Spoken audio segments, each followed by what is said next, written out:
Hey, what's up guys? Today we'll be speaking to Aditi, who is the Youth Stream Monitoring and Evaluation Lead at the Youth Employment Service, or Yes4Youth.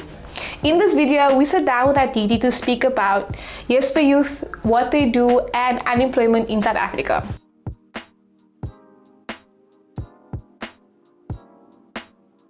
On your website, I know I read it said something about you don't perform a recruiting, no.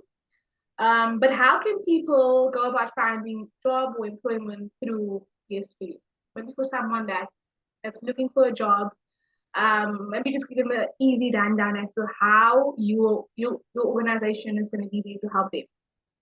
How can they go about finding employment?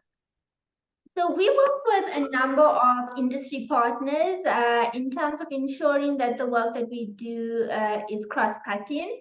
And so youth are able to sign up on SAYouth.mobi to find yes opportunities and non-yes opportunities as well. And so it's a free portal, zero rated. So any youth in South Africa is able to log on, sign up their profile, and then start searching for job opportunities that they are interested in.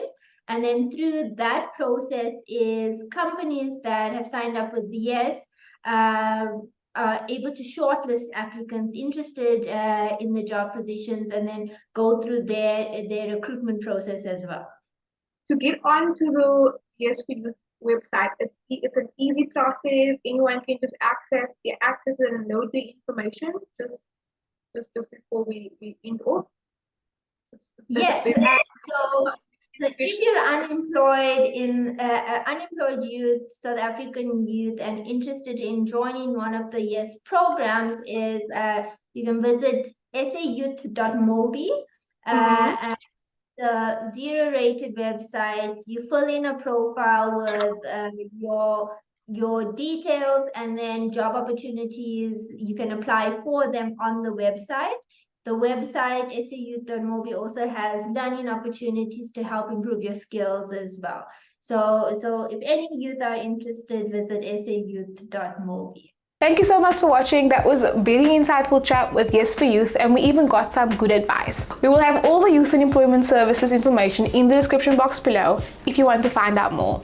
Comment down below if you have any questions, and don't forget to like this video and subscribe to our channel for more. Thanks for watching, and I'll see you next time.